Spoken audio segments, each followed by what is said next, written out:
আসসালামু আলাইকুম ওয়া রাহমাতুল্লাহি ওয়া বারাকাতুহু। বিএনপি এবং জামাতের চাইতেও আওয়ামী লীগ কেন সাংগঠনিকভাবে অনেক শক্তিশালী? আমার আজকের এই ভিডিওটা আসলে প্রত্যেকটা দলের নেতাকর্মীদের জন্য আসলে অত্যন্ত গুরুত্বপূর্ণ। আশা করছি আমার এই ভিডিও থেকে হয় আপনারা কিছু শিখতে পারবেন, না হয় কমেন্টসের মাধ্যমে আমাকে শেখাতে পারেন। একটা রাজনৈতিক দল প্রতিষ্ঠা পায় আদর্শের ভিত্তিতে, হয় সেটা পরিকল্পিত আদর্শ, না হয় ব্যক্তিকেন্দ্রিক আদর্শ। বাংলাদেশে পরিকল্পিত দুইটা বড় আদর্শ রয়েছে, একটা হচ্ছে ইসলামিক আদর্শ, আরেকটা হচ্ছে সেকুলারিজম মানে ধর্মহীন আদর্শ। কিন্তু বাংলাদেশে এই দুইটা পরিকল্পিত আদর্শ যারা প্রকৃতপক্ষে লালন করে রাষ্ট্র ক্ষমতায় তারা আসতে পারেনি।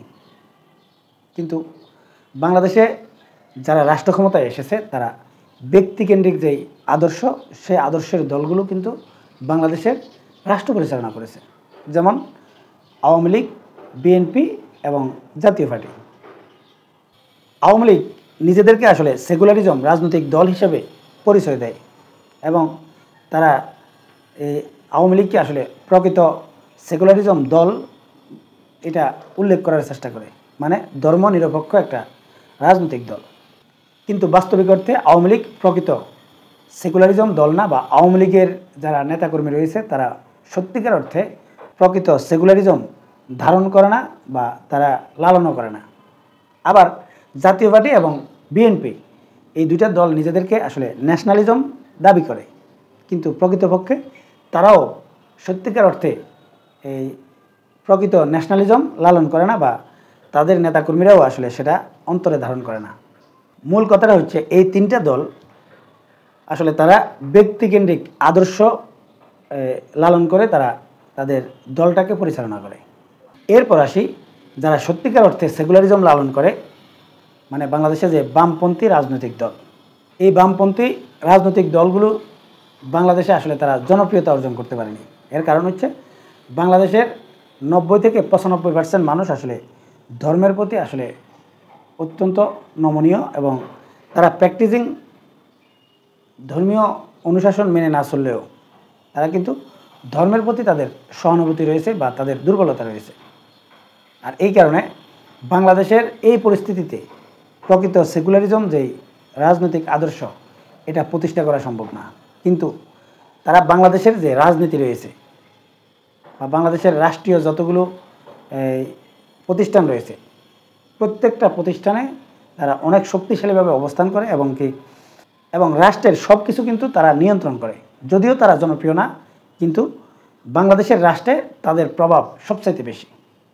অপরদিকে ইসলামিক আদর্শ যারা লালন করে বা ইসলামিক আদর্শ প্রতিষ্ঠা করতে চায় যারা, এবং সেই আদর্শে যারা রাজনীতি করে, তাদের মধ্যে আসলে এক নম্বরে অবস্থান করছে বাংলাদেশ জামাতে ইসলামী, আর দ্বিতীয় স্থানে রয়েছে ইসলামী আন্দোলন বাংলাদেশ, মানে যেটাকে আপনারা চরমনাইয়ের দল হিসেবে চিনেন। বাস্তব সত্য হচ্ছে বর্তমান বিশ্বে যে গণতন্ত্র চলতেছে, এই গণতন্ত্র দিয়ে আসলে এই ইসলামিক আদর্শ প্রতিষ্ঠা করা আসলেই সম্ভব না।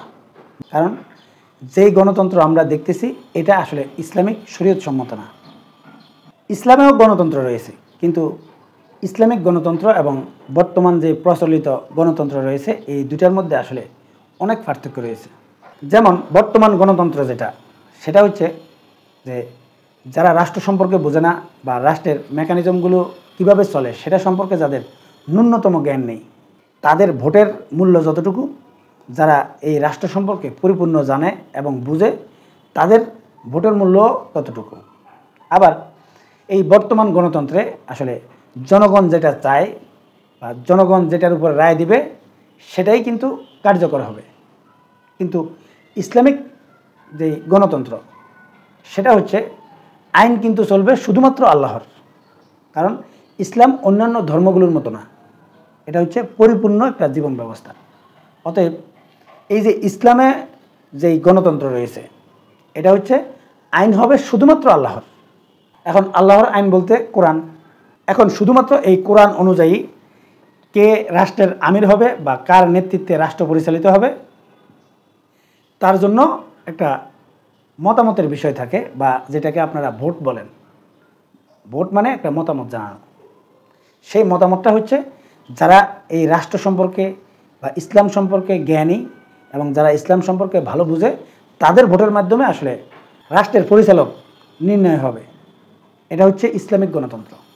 তাই বাংলাদেশে যে গণতন্ত্র চলতেছে বা বর্তমান বিশ্বে যে গণতন্ত্র চলতেছে, এই গণতন্ত্রের সাথে এটাকে মেনে নিয়ে আসলে ইসলামিক গণতন্ত্র প্রতিষ্ঠা করা সম্ভব কিনা আমার সন্দেহ রয়েছে।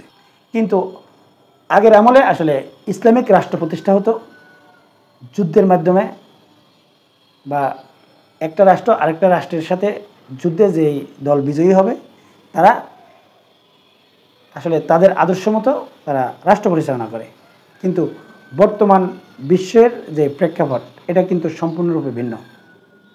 এবং বর্তমানে যদি পূর্বের মতো এই যুদ্ধ করে যদি আসলে ইসলামিক আদর্শ প্রতিষ্ঠা করতে চায়, আসলে সেটাকে জঙ্গি হিসেবে দেখা হয়।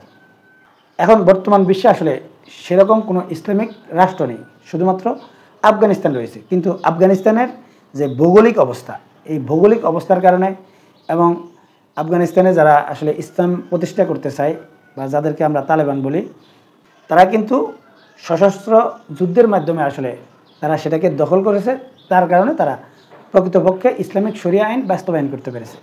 কিন্তু অন্যান্য যে মুসলিম রাষ্ট্রগুলো রয়েছে, এই রাষ্ট্রগুলোর ভৌগোলিক অবস্থান এবং এখন যেভাবে তাদের রাষ্ট্রগুলো আসলে নিয়ন্ত্রিত হচ্ছে, এই অবস্থায় যদি আসলে আফগানিস্তানের মতো যদি কোনো কিছু করতে যায়, তাহলে অবশ্যই দেশে বিশৃঙ্খলা তৈরি হবে, এমনকি জঙ্গি ট্যাগ খেতে হবে। আর এতে আসলে বিশৃঙ্খলা তৈরি হওয়া ছাড়া আর বাকি কিছুই করা সম্ভব নয়। অতএব এইসব রাষ্ট্রগুলোতে যদি ইসলাম প্রতিষ্ঠা করতে হয়, তাহলে কৌশলগত কারণে সেই গণতন্ত্রকে মেনে নিয়ে সেই গণতন্ত্রের উপর আসলে রাজনীতি করতে হবে এবং আস্তে আস্তে সেটাকে বাস্তবায়িত করতে হবে। বলতে পারেন এটা এই গণতান্ত্রিক যুদ্ধ, মানে গণতন্ত্রের নিয়মে ইসলাম প্রতিষ্ঠা করা বা ইসলামিক আদর্শ প্রতিষ্ঠা করার একটা যুদ্ধ। তাই আমি মনে করি যে বর্তমান যে ইসলামিক রাজনৈতিক দলগুলো রয়েছে, এই দলগুলো যদি এটাকে কৌশল হিসাবে যদি মনে করে, তাহলে অবশ্যই এটা 100% জায়েজ রয়েছে। আবার এই পন্থাটাই সঠিক পন্থা বলে আমি মনে করি। এখন প্রশ্ন হচ্ছে, ইসলামিক এই রাজনৈতিক দলগুলো যদি এই রাজনীতিটাকে আসলে তাদের একটা কৌশল মনে করে, তাদেরকে আসলে এই কৌশলে প্রথমে ক্ষমতায় যেতে হবে। কিন্তু আমার প্রশ্ন থেকে যায়, এই যে ইসলামিক দলগুলো বাংলাদেশে রয়েছে, এরা কি আসলে এই গণতন্ত্রকে মেনে তারা যাতে আসলে প্রথমে ক্ষমতায় যেতে পারে, সেই পরিকল্পনাটা আসলে সঠিকভাবে করতে পারছে কিনা, এটা কিন্তু আমার প্রশ্ন থেকে যায়। যেমন এই রাজনীতিটাকে যদি তারা একটা পূর্বের নেই যুদ্ধক্ষেত্র মনে করে, তাহলে যুদ্ধে সব ধরনের কলা কৌশলে কিন্তু ব্যবহার করতে হয়।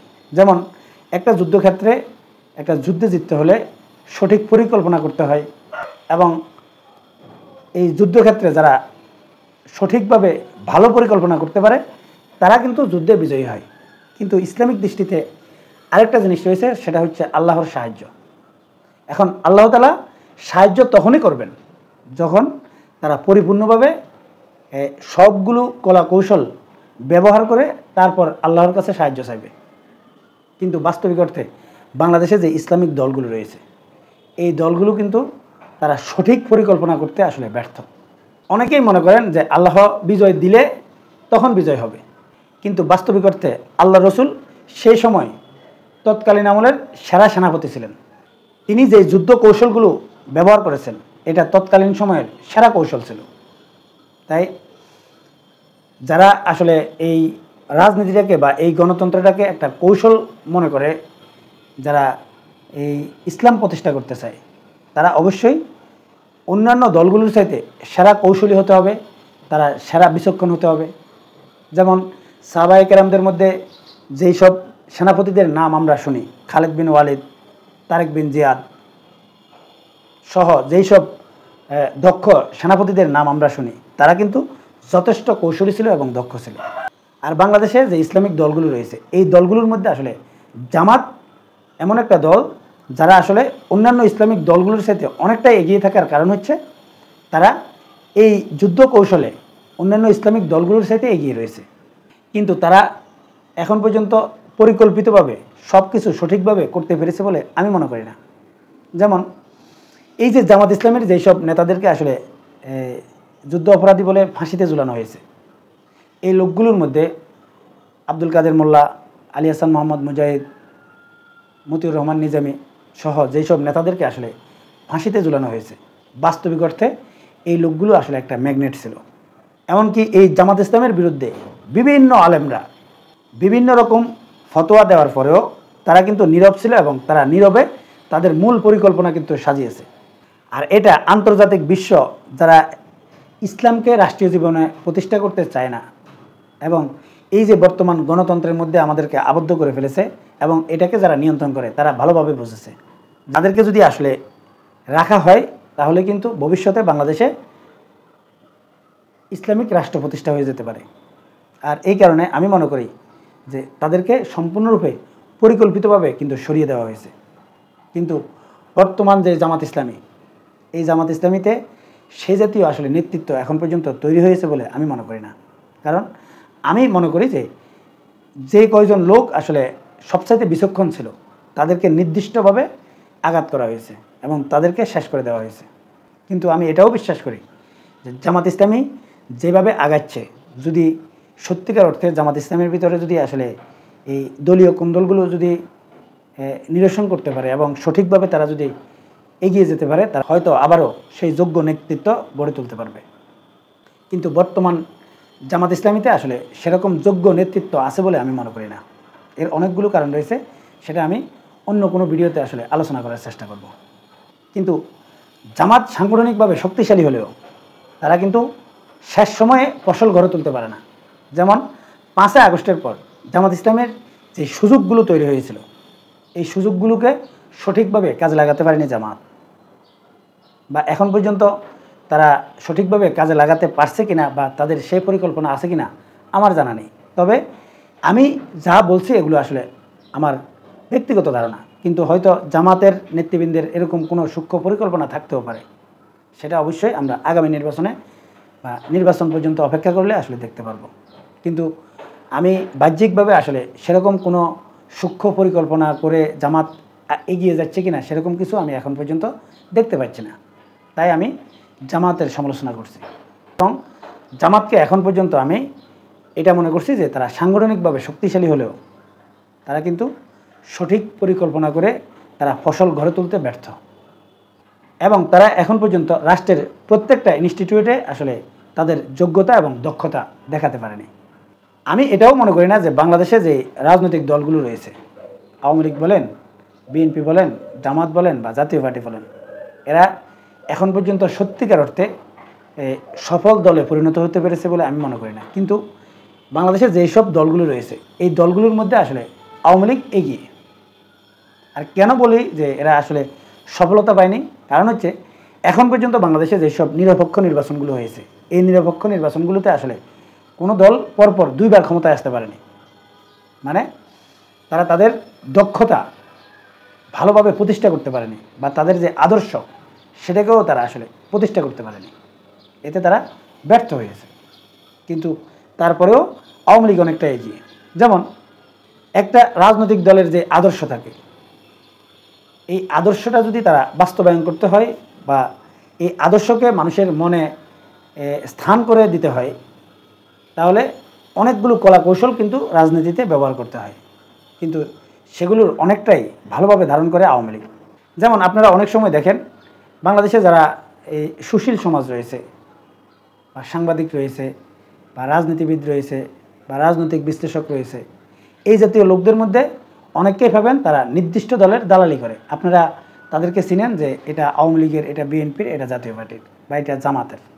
কিন্তু দ্বিতীয় লেয়ারের আরেকটা গ্রুপ থাকে, তারা কিন্তু কৌশলে নিরপেক্ষতার ভান ধরে খুব সূক্ষ্মভাবে যে কোনো একটা দলের আদর্শকে আসলে মানুষের মাথার মধ্যে আসলে সেট করে দিতে চায়। যেমন একটা লোক আওয়ামী লীগ করে, সে আওয়ামী লীগের অনেক দিক নিয়ে আসলে সমালোচনা করে, কিন্তু মূল জায়গায় তারা এমন একটা মেসেজ দিয়ে দেয় যে মেসেজটা আসলে মানুষকে আওয়ামী লীগের প্রতি আকৃষ্ট করে। তারা কিন্তু দ্বিতীয় লেয়ারের আসলে রাজনীতিবিদ, যাদেরকে আসলে মানুষ নিরপেক্ষ মনে করে, কিন্তু সত্যিকার অর্থে সেও একটা রাজনৈতিক দলের আদর্শ লালন করে।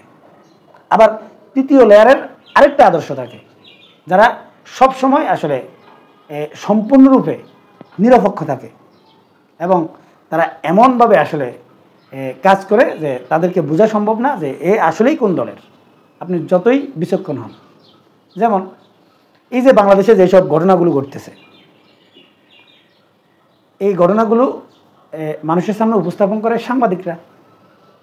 এখন এই সাংবাদিকরা যে সাংবাদিকতা করে, এটাতে আসলে সূক্ষ্মভাবে একটা দলকে তারা প্রমোট কীভাবে করে। যেমন বর্তমানে অনেক জায়গায় অনেক রকম অপকর্ম করা হয়, বা কোনো একটা ব্যক্তি ধর্ষণের মামলা খেলো অথবা চুরির মামলা খেলো। এখন কোনো সাংবাদিক যদি সে যদি বলে যে অমুক জায়গায় আসলে দর্শন করতে গিয়ে ধরা পড়েছে বিএনপি নেতা বা জামাত নেতা, সরাসরি এভাবে যখন বলে তখন কিন্তু একটা দলকে ইঙ্গিত করে যে এই দলটা আসলে দর্শকের দল। আবার সে কিন্তু অন্যভাবেও আসলে এই সংবাদটা উপস্থাপন করতে পারে। যেমন অমুক জায়গায় অমুক দর্শক দর্শন করতে গিয়ে ধরা পড়েছে অথবা তাকে পুলিশ অ্যারেস্ট করেছে এবং এই লোকটা আসলে এই আওয়ামী লীগের বা বিএনপির বা জাতীয় পার্টির অথবা জামাতের রাজনীতির সাথে সম্পর্ক রয়েছে। এখানে আসলে দুইভাবে উপস্থাপন করা হচ্ছে এবং এটার অর্থ কিন্তু দুই রকম হয়। যেমন একটা দলকে ফসানোর জন্য সরাসরি একটা অমুক দলের নেতারা অমুক দলের নেতা অমুক দলের নেতা, আরেকটা হচ্ছে ওই দলের সাথে তার সম্পর্ক রয়েছে। ঠিক এই সিস্টেমে আসলে সংবাদ প্রচার করে। আর এভাবেই কিন্তু আসলে একটা দলকে আসলে তারা ডিমোরালাইজ করে আরেকটা দলকে সুবিধা দেয়। বিএনপি এখন সবচাইতে বড় দল। এখন বাংলাদেশের যে সংবাদ মাধ্যমগুলো রয়েছে, এরা যদি এমনভাবে আসলে বিএনপিকে আসলে মানুষের সামনে উপস্থাপন করে যে বিএনপি চোরের দল, বিএনপি দর্শকের দল, বিএনপি চাঁদাবাজের দল, ঠিক এটাই কিন্তু বাংলাদেশে চলতেছে।